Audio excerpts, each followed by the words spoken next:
My parents cut off my college funding. Until I apologized to their golden child, I said one word. Then, everything changed, and now they're begging. So, my parents froze my college tuition on Christmas Eve. Their big power move? Their ultimate checkmate. Apologize to your sister, they said, or kiss your future goodbye. I looked at them, all smug and unified in their matching disappointment, and I said one word, fine.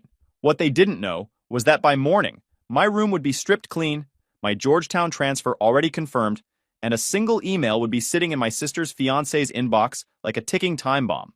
When I came down with my last box, my sister Natalie turned absolutely white. Please tell me you didn't send it. My dad's face went from confident to confused real quick. Send what? Yeah, that's when everything got interesting. Let me back up and give you the full picture, because this didn't happen overnight. This was 18 years in the making. I grew up in one of those families where love felt like a performance review. You hit your metrics, you got a pat on the head. You missed the mark, you got a lecture about potential and disappointment. At least that's how it worked for me. My sister Natalie operated under a completely different system. Same house, different universe. I figured this out around age 7. Brought home a report card with straight A's and 1 A- in gym. My mother barely looked up from her phone. She asked why I hadn't tried harder. 2 weeks later, Natalie brought home B's and C's, and they took her out for ice cream to celebrate her improvement. I sat at the kitchen table doing homework, listening to the garage door close behind them, and understood exactly where I stood in the family hierarchy. Cold lesson to learn at 7, but better to learn it early than never, I guess. My parents, Richard and Eleanor Collins, ran a successful accounting firm in suburban Virginia. They lived and breathed appearances. You know the type. The Christmas card family with matching sweaters and practiced smiles. The narrative they sold to the world was two accomplished children destined for greatness. The reality behind closed doors was a completely different story. My father built his entire identity around professional success and social positioning. He sat on the country club board, donated to the right charities, worked every room like he was calculating the transactional value of each handshake. My mother was his perfect complement. She hosted dinner parties with magazine-worthy table settings, volunteered at the organizations that mattered, befriended women whose husbands could benefit dad's business. Together, they constructed this facade of family perfection, and maintaining it required total cooperation from their children. Natalie understood this game instinctively. She charmed dad's clients, complimented mom's hosting skills with what seemed like genuine enthusiasm, and presented exactly the image of accomplished young womanhood they wanted to project. Her actual behavior behind closed doors mattered so little compared to her public performance. I absorbed that lesson over years of watching her escape consequences that would have absolutely destroyed me. She was 3 years older, born with this effortless charm that I never inherited. Teachers forgave her late assignments. Boys tripped over themselves around her. She sailed through high school with mediocre grades that never warranted concern, and an uncanny ability to redirect blame. I watched from the sidelines, taking mental notes on survival in a household where favoritism operated as openly as the central heating system. There were moments when the unfairness felt crushing. I wanted to scream, to demand an explanation. Why were Natalie's failures treated as charming quirks, while my minor imperfections became evidence of character flaws? But around 14, I made a decision that probably saved my sanity. I stopped expecting fairness. I started expecting patterns. Once I recognized the predictable, unjust rules of our family dynamics, I could navigate them. Emotion gave way to strategy. Hurt transformed into careful observation. My bedroom became my sanctuary. Maps of distant places covered the walls. Books about people who overcame impossible circumstances filled my shelves. I spent hours researching universities far enough from Virginia that casual parental drop-ins would be impractical. Every essay I wrote, every extracurricular I joined, every test I aced. All of it was another brick in the wall I was building between my present circumstances and my future freedom. By junior year, I had built an entire identity around being Natalie's opposite. Where she was social, I was studious. Where she was reckless, I was calculated. My walls displayed academic trophies. Hers were plastered with concert tickets and party Polaroids. My parents saw Natalie as vibrant, full of life. They saw me as dependable, which loosely translated to invisible. Then, the summer before my senior year, I discovered something that would become my insurance policy. Natalie had been dating Brandon Montgomery, the son of my father's biggest client. Brandon drove a BMW, wore watches that cost more than most people's monthly rent, and treated my sister like a decorative accessory. Their relationship was the pride of my parents' social ambitions. They practically glowed when Brandon came over. Dad would talk investments. Mom would fuss over appetizers like royalty had arrived. The possibility of their daughter marrying into the Montgomery family represented everything they'd worked for, a permanent elevation of the Collins name into genuinely elite social circles. They were so blinded by the potential benefits that they never questioned Natalie's affection for the guy. But I noticed the inconsistencies from day one. Natalie complained about Brandon constantly when our parents weren't around. His conversation skills, his fashion choices, his insufferable habit of talking about sailing. She'd roll her eyes at his texts, cancel plans to meet other guys whose existence she carefully hid. The disconnect between her public performance as the devoted girlfriend and her private contempt was jarring even for someone accustomed to her duplicity. What my parents didn't know was that Natalie had been systematically manipulating Brandon for money. She'd convinced him to fund a supposed investment opportunity that was actually her personal shopping account. Through sweet talk and strategic tears, she'd extracted nearly $40,000 from him in 8 months. I stumbled onto the evidence while borrowing her laptop when mine crashed. Bank statements, text conversations, and the most disturbing thing of all, a detailed spreadsheet tracking her extractions like some twisted game.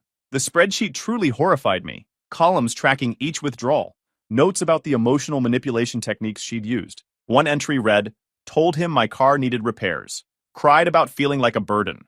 Got $3,500. Another, investment opportunity pitch. Used business terminology Dad taught me. $8,000 transfer confirmed." She was treating fraud like a project management exercise, complete with running totals and projected future extractions. I sat in her room for nearly an hour, scrolling through months of calculated deception. Brandon wasn't exactly a sympathetic figure with his entitled attitude, but nobody deserved to be systematically exploited by someone pretending to love them. The sheer scale of her manipulation revealed depths of dishonesty that exceeded even my cynical expectations. My first instinct was to tell my parents, to finally present irrefutable evidence of Natalie's true character. That impulse lasted about 30 seconds. 18 years of data told me they would never accept negative information about their golden child. They would minimize, excuse, or somehow blame me for the discovery. The evidence would be dismissed. I would be punished for snooping. So I screenshot everything and uploaded it to a secure cloud folder. Call it paranoia. Call it preparation. Something told me those files would matter someday. Gathering evidence became almost meditative. Over the following months, whenever opportunity presented itself, her phone unlocked on the counter, her bragging calls with friends that she didn't know I could hear, I documented everything. Each new piece went into my growing digital archive, organized by date, categorized by type of misconduct. I told myself I was just being prudent, maintaining records. The reality was probably more complicated. Part of me wanted validation, proof that my perceptions of our family dynamics weren't paranoid delusions. Another part wanted insurance, protection against future scenarios where Natalie's manipulations might target me directly. And yeah, a small part of me just wanted ammunition. Weapons I could deploy if circumstances ever demanded self-defense. Senior year unfolded with the predictable rhythm of college applications and family dinners where my accomplishments were acknowledged with brief nods while Natalie's latest drama commanded the spotlight. She had graduated by then, supposedly attending community college while living at home, though her actual schedule seemed to consist primarily of brunch dates and shopping trips funded by Brandon's ongoing generosity. My college counselor, Mrs. Henderson, became an unexpected ally. She recognized something in me. Maybe the exhaustion of constantly performing adequacy in a household that demanded perfection while rewarding mediocrity in my sibling. During our sessions, she encouraged me to aim high, reminding me my record positioned me for schools that had seemed impossible to my freshman self. The acceptance letters arrived like permission slips for a life I'd barely dared to imagine. Georgetown's thick envelope felt heavy in my hands, weighted with possibility and the promise of distance. I opened it alone in my bedroom, reading the words 3 times before allowing myself to believe they were real. For the first time in 18 years, something I wanted had materialized through my own effort, rather than parental approval or sibling manipulation. I applied to 12 universities, got into 10.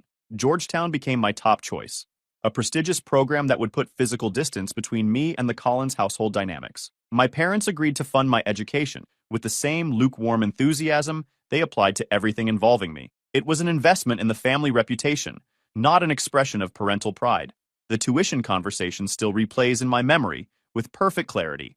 My father behind his desk, reviewing the financial aid package, calculating our family's contribution like a business acquisition, evaluating return on investment. My mother suggested a state school, something closer where they could keep an eye on me. The implication that I needed supervision while Natalie had been trusted independently was not lost on me. I pushed back gently, citing Georgetown's rankings, framing my ambitions in the language of reputation enhancement they understood. They eventually agreed, though my father made sure I knew continued funding depended on sustained academic performance and appropriate behavior. Translation: stay useful, stay quiet, don't embarrass us. The fall semester of my freshman year proved transformative. For the first time, I existed outside my sister's shadow. Professors knew my name for my contribution, not as Natalie's little brother. I made friends who appreciated my dry humor and fierce loyalty. I maintained a near-perfect GPA while working part-time at the campus library. Those months tasted like freedom. Like the person I was always meant to become finally had room to breathe. My roommate Ryan, whose family had recently moved to the DC area, became my first real friend outside the social ecosystem my parents had cultivated. His family actually enjoyed spending time together. Siblings supported each other. Parents expressed pride without conditions attached. Hearing his stories about holidays felt like anthropological research into an alien culture. He listened to my carefully edited stories about home with growing concern, eventually telling me my family dynamics sounded deeply unhealthy. Nobody had ever named it so directly before. The library job gave me more than pocket money. It gave me structure, competence outside academics, and a community of student workers who looked out for each other. My supervisor, Tom, taught me about financial independence in ways my accounting executive father never had. Credit building, emergency funds, the importance of maintaining resources nobody else could control. Those lessons would prove invaluable sooner than I expected. Thanksgiving break shattered the illusion that distance could protect me from family dysfunction. I returned home to discover Natalie was engaged to Brandon. My mother had already begun planning an elaborate summer wedding. The household buzzed with excitement that physically pushed me to the periphery of every conversation. The engagement ring was obscene, a diamond so large it looked theatrical. Natalie displayed it at every opportunity, angling her hand to catch the light, resting it conspicuously on surfaces where guests couldn't miss it. Brandon beamed with proprietary satisfaction. The whole performance made my stomach turn, knowing what I knew. Wedding planning consumed every conversation. My mother treated the event like her personal coronation. Venue scouting, catering tastings, dress shopping dominated every discussion. My father talked about the guest list in terms of networking opportunities, calculating which clients and contacts deserved invitations to what he clearly viewed as a professional showcase. Nobody asked about my semester, my classes, my friends, my adjustment to college life. I sat through 3 days of wedding discussion, offering opinions only when directly solicited, otherwise just observing the machinery of family dysfunction operating at peak efficiency. During the holiday dinner, Natalie announced she wanted me to be in the wedding party. The request came wrapped in performative sibling affection, complete with tears and declarations about our bond. My parents beamed. I agreed, because refusing would have caused the kind of scene that would follow me back to campus in the form of disappointed phone calls and guilt-laden care packages.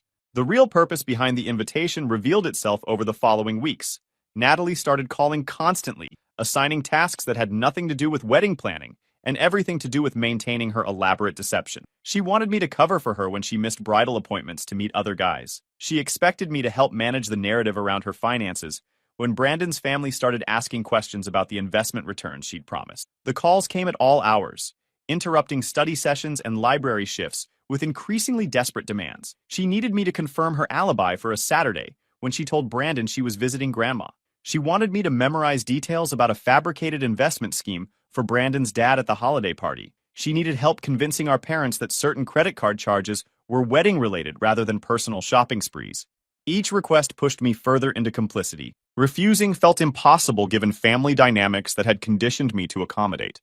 This wasn't just observing her deception anymore. I was actively participating. The stress started affecting everything: my sleep, my appetite, my ability to concentrate. Ryan noticed. He confronted me one evening in our dorm room, demanding to know what was happening with my family. Why did I shrink every time my phone rang? What burden was I carrying that was eating me alive? I told him everything. The years of favoritism, Natalie's manipulation scheme, her current demands for my complicity. Speaking the truth aloud to someone who actually believed me felt like releasing pressure from a valve that had been sealed for 18 years. I played along with Natalie's requests, but I documented everything.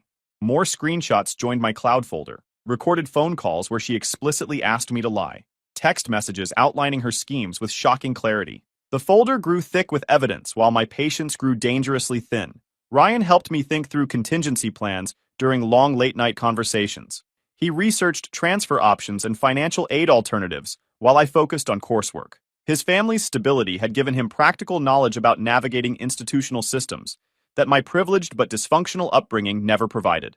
Together, we mapped out scenarios and prepared for possibilities I hoped would never materialize. The Georgetown Alternative Program emerged from one of those research sessions, a modified track for students facing unexpected financial challenges. Reduced tuition, flexible scheduling, same degree. I applied quietly, telling no one. It was insurance, not a plan. The acceptance arrived in early December. Another secret filed away for potential future use. Christmas Eve arrived with the manufactured cheer my mother excelled at creating. The house smelled like cinnamon and pine. Lights twinkled. Appetizers awaited guests for our annual holiday party. I'd been home 3 days, counting the hours until I could escape back to campus, back to the life I was building without them. The party represented everything my parents valued: appearance over substance, performance over authenticity, social positioning over genuine connection. Guests arrived in expensive cars, wearing designer labels, carrying hostess gifts that screamed wealth. My mother circulated with practiced grace. My father worked the room with professional intensity. Natalie displayed her ring to anyone who showed interest. I stationed myself near the refreshments, nursing sparkling cider, making small talk with relatives I barely recognized. My cousin Kevin found me there. He commented that I seemed more confident, more settled. The observation touched something tender, a reminder that personal growth was visible to people who cared enough to notice. Brandon's family arrived fashionably late, making an entrance that drew the entire room's attention. His mother, Victoria, wore a statement necklace that probably cost more than my semester's textbooks. His father, Charles, radiated that particular smugness of inherited wealth, immediately engaging my dad in conversation about market trends. Brandon gravitated toward Natalie with the proprietary air of someone showing off a recent acquisition. Then, the trouble started. It began innocently enough. Victoria Montgomery cornered me near the punch bowl. She started asking pointed questions about Natalie. She'd noticed inconsistencies in the investment story. Unexplained purchases on credit card statements Brandon thought were private, a pattern of behavior that didn't align with the sweet girl her son had presented.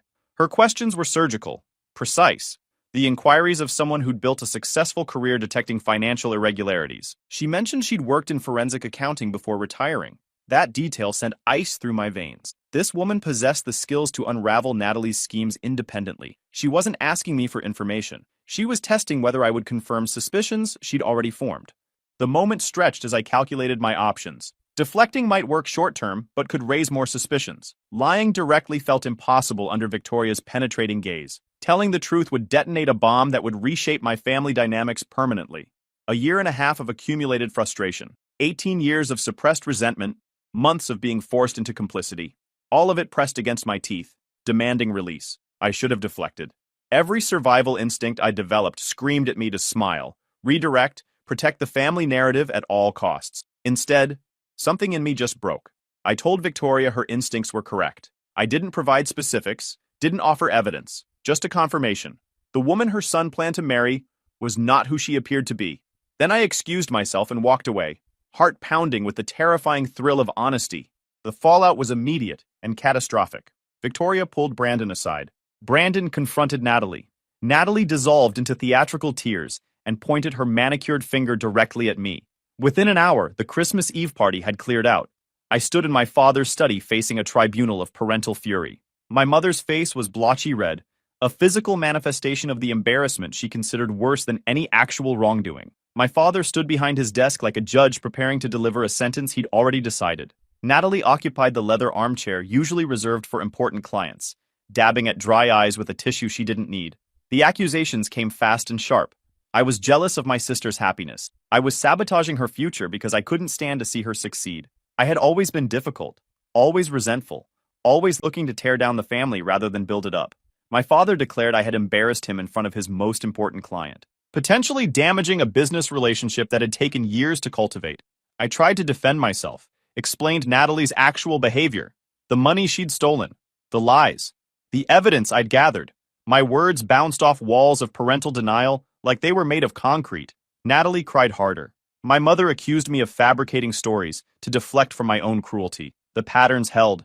They always held. The verdict came just before midnight. My father announced my tuition payments would be suspended immediately until I provided a full, sincere apology to Natalie, to Brandon, and to both sets of parents for my appalling behavior. Furthermore, I would spend the remainder of winter break writing letters of apology to everyone who had witnessed my disgraceful accusations at the party. Only after completing these requirements to their satisfaction would they consider continuing to fund my education. The threat landed with the impact he intended, a financial guillotine suspended above my future. Without their tuition payments, I'd have to withdraw from Georgetown, abandon the life I was building, return to this household in defeat. My father's expression suggested he believed he had checkmated me, that no 18-year-old could possibly have prepared for this contingency. Natalie watched from her chair with barely concealed triumph. She had played the victim perfectly, crying on cue, denying everything with practiced conviction, redirecting parental anger toward me with the skill of a lifelong manipulator. This was her arena, the family dynamic she had mastered while I was still learning to walk. She expected me to crumble, to apologize, to resume my assigned role as the lesser child, grateful for whatever scraps of approval might fall my way. My mother stood slightly behind my father, her expression harder to read. Something in her eyes suggested discomfort with the harshness of his ultimatum, a flicker of maternal concern that she quickly suppressed in favor of presenting a united front. She had spent over 2 decades supporting my father's decisions, and breaking that pattern now would cost her more than supporting her younger son ever could. They expected tears. They anticipated bargaining, pleading, the desperate scrambling of a dependent child, faced with the loss of everything he'd worked toward. What they got instead was a single word delivered with complete calm: fine. I turned and walked out of the study, up the stairs, into my childhood bedroom. Behind me, I could hear my mother asking my father if they'd been too harsh, if perhaps they should reconsider. My father's response was confident and dismissive. He'll come around by morning. He has no other choice. What my father didn't know was that I had been preparing for this exact scenario since the moment I discovered my sister's secrets. Not consciously planning, perhaps, but building the infrastructure of independence piece by piece for 18 months. A savings account funded by my library job and summer earnings held enough to cover one semester's tuition at a less expensive program. More importantly, I had researched transfer options extensively during the fall semester, identifying Georgetown's lesser-known alternative program that offered reduced tuition for students willing to complete their degrees through a combination of online and in-person coursework. The preparation had been Ryan's idea initially, framed as responsible financial planning rather than escape preparation. He helped me open the savings account at a bank my parents had no connection to, routing deposits through a system they couldn't monitor or freeze. We calculated exactly how much I would need for various scenarios, from simple tuition gaps to complete financial independence. The spreadsheet we created felt like a lifeline during the months of increasing pressure from Natalie's demands. My acceptance to the modified program had been sitting in my email for 3 weeks, a backup plan I hoped I'd never need to activate. That night, I submitted my confirmation and paid the deposit with my own money. Then I began packing with the methodical efficiency of someone who had mentally rehearsed this escape dozens of times. The process of dismantling my childhood bedroom took approximately 4 hours. I worked quietly, systematically, removing everything that mattered while leaving behind the generic furniture and decorations my mother had selected. Clothes went into suitcases I'd stored in the back of my closet. Books sorted into boxes I'd hidden in the garage 2 days earlier, anticipating this possibility. My laptop, the device containing access to years of carefully gathered evidence, was secured in my carry-on bag where it would never leave my sight. By 6 a.m., my room had been stripped of everything that defined me as a person, clothes folded into suitcases, books boxed and labeled for shipping. The laptop wiped clean of any family photos I might have been tempted to keep. I had already arranged for a rideshare to take me to the train station, where a ticket to Washington would carry me toward a future that no longer depended on Colin's approval. Ryan had offered his family's guest room until student housing opened, a generosity that still moves me when I consider how little he owed me beyond friendship. His parents, who had relocated to the DC suburbs just 2 years prior, welcomed the arrangement without hesitation, apparently accustomed to their son collecting strays who needed temporary shelter from difficult circumstances. The knowledge that a warm bed waited in Arlington provided comfort during those dark early morning hours when doubt threatened to overwhelm determination. The confrontation came earlier than expected. I was carrying the last box downstairs when I encountered my entire family gathered in the living room, still in their pajamas, clearly awakened by the sounds of my departure. The scene would have been almost comical under different circumstances. My father stood with his arms crossed, wearing plaid pajama pants and a Georgetown dad t-shirt he'd purchased during move-in weekend.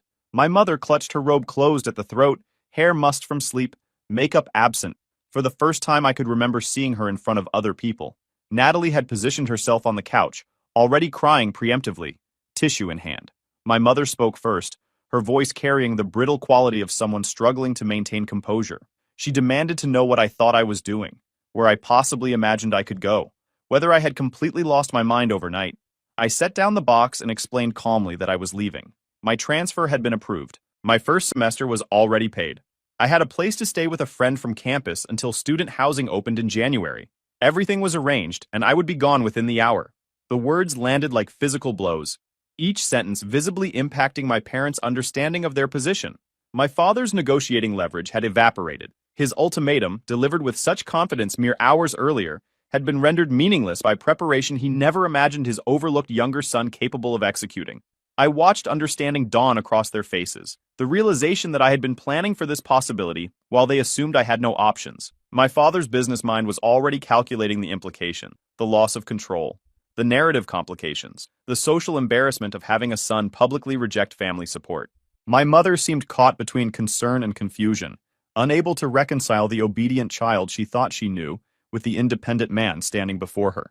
The color drained from my father's face as the full scope of my words registered. He had positioned the tuition threat as a negotiating tool, never genuinely believing I had alternatives. The realization that his leverage had evaporated visibly rattled him.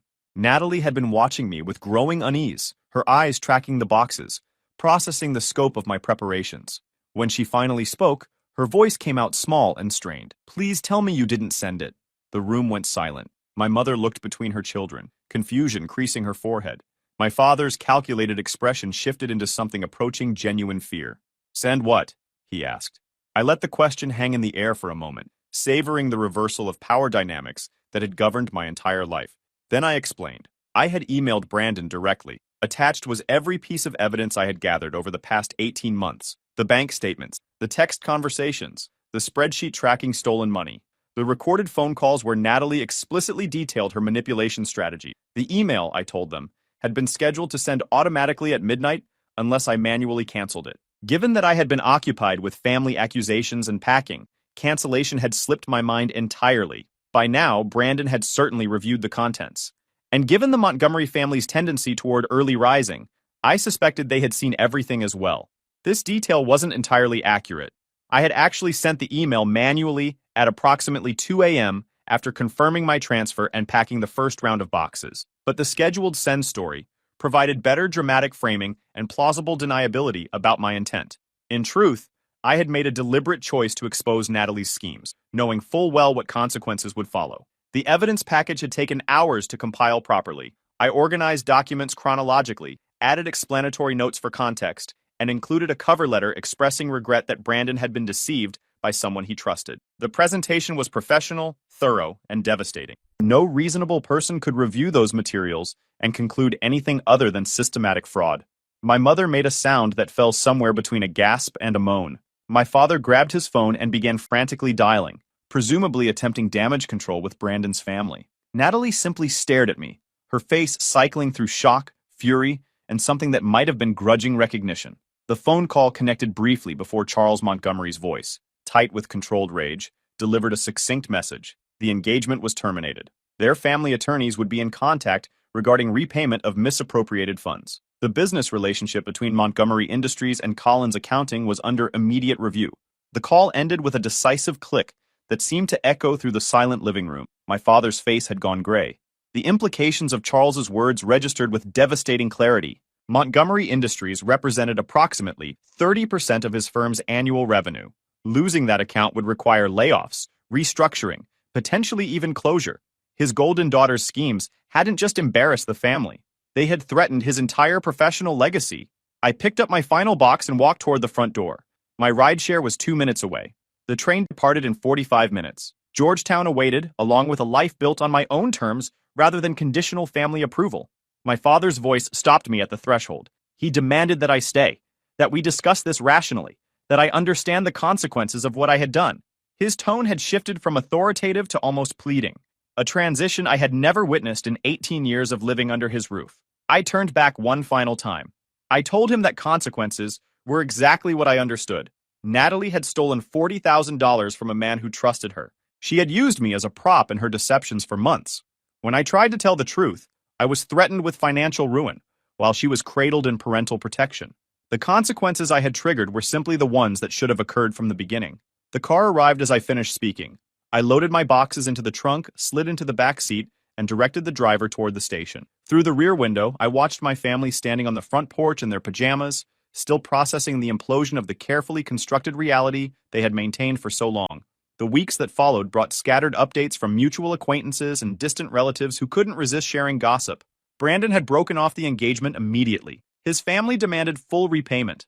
My father's business relationship with Charles Montgomery collapsed entirely. Natalie had moved back home in disgrace, her social circle evaporating as word spread about her behavior. My cousin Kevin became an unexpected source of detailed information during those weeks. He texted regularly with updates about the family fallout, taking vicarious satisfaction in watching dynamics he'd observed from the periphery finally implode. Through him, I learned my parents had attempted to spin the narrative as a misunderstanding, a family dispute blown out of proportion by an ungrateful younger son. The Montgomery family's attorneys quickly disabused them of any hope that narrative would succeed.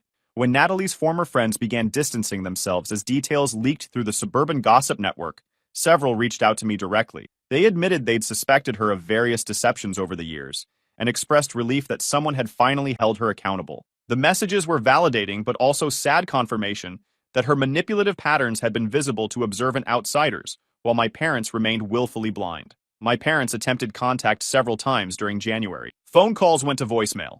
Emails remained unread. A letter arrived at my campus address, which I returned unopened. I had no interest in reconciliation on terms that would require me to apologize for telling the truth. By February, I had established a new rhythm. Classes demanded my focus. Friends provided genuine support. The modified program actually suited my learning style better than the traditional track, allowing me to work more hours while still progressing toward my degree. Financial independence tasted like cheap coffee and ramen noodles, but also like dignity and self-respect. Ryan's family hosted me for 3 weeks in Arlington before housing opened, treating me with warmth that felt almost overwhelming. His mother made enormous breakfasts and asked genuine questions about my classes and interests. His father offered advice about financial planning, with none of the transactional undertones that characterized my own father's guidance. Watching their family interact provided a template for what healthy dynamics could look like, information I filed away for future reference. Returning to campus felt like coming home in a way my parents' house never had. My tiny dorm room became a sanctuary where I could finally exhale. The first night back, I sat on my bed and processed everything for nearly an hour. The weight I'd been carrying for years finally starting to lift. My Uncle Frank, my father's brother, who had always existed somewhat outside the family dynamics, reached out in early March. He'd heard the entire story from multiple perspectives and wanted me to know he supported my decision. More practically, he offered to co-sign a private student loan that would ease my financial pressure without strings attached to parental expectations. I accepted gratefully.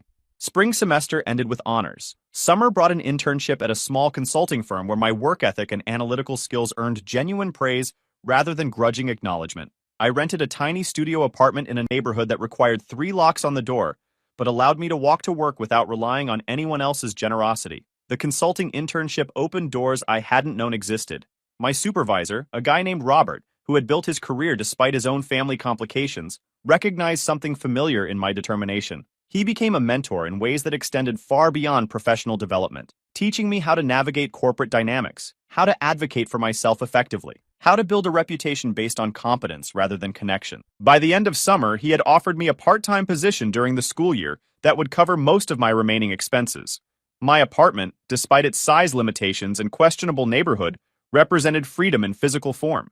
I decorated with thrift store finds and plants that somehow survived my irregular watering schedule. Ryan visited during a weekend trip from campus, pronouncing the space tiny but perfect, and helping me assemble a bookshelf that had defeated my solo efforts. The satisfaction of paying rent with money I had earned myself never grew old. The first anniversary of my Christmas Eve departure came and went.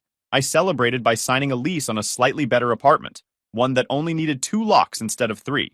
Around month 8, Natalie sent me a message, long paragraph about personal growth and sibling bonds, and hoping we could reconnect. I sent back 2 sentences, wished her well, said I wasn't interested. She never replied, saved me the trouble of blocking her. My parents stayed silent until graduation day. They didn't show up, but a card arrived with a $10,000 check and a note about being proud. I deposited the money, sent a 2-line thank you, and got back to packing for my new job in Boston.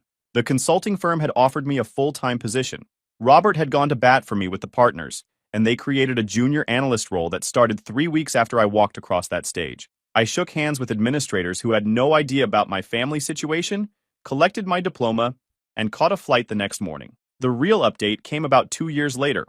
I was at my desk when Kevin texted me a link to a local Virginia news article. My father's accounting firm had been hit with a lawsuit.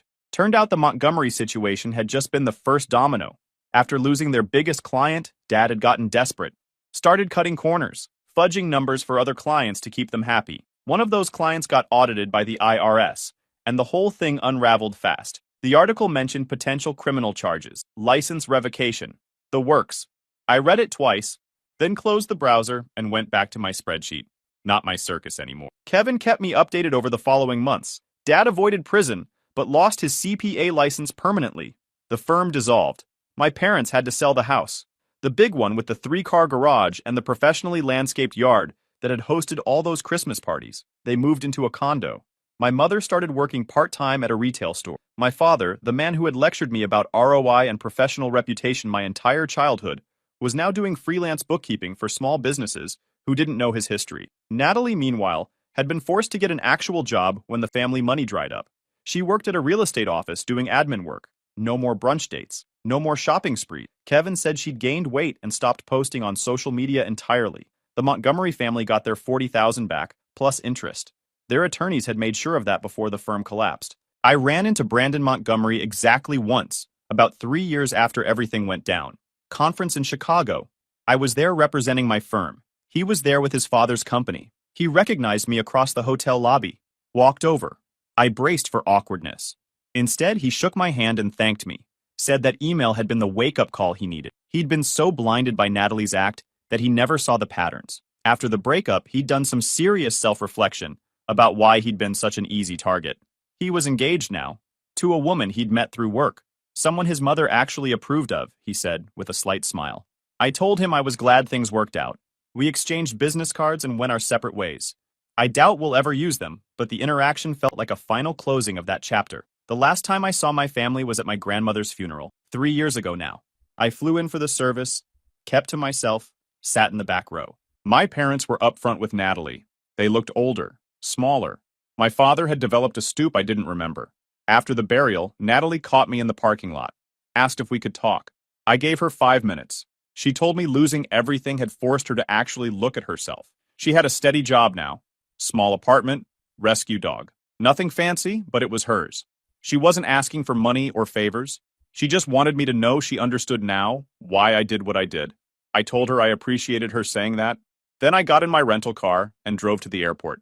She texted me on my birthday that year. I sent back a thumbs up emoji. That's about the extent of our relationship now, and I'm fine with that. My parents send Christmas cards. I send them back. We've had exactly 2 phone calls in 5 years, both under 3 minutes, both painfully awkward.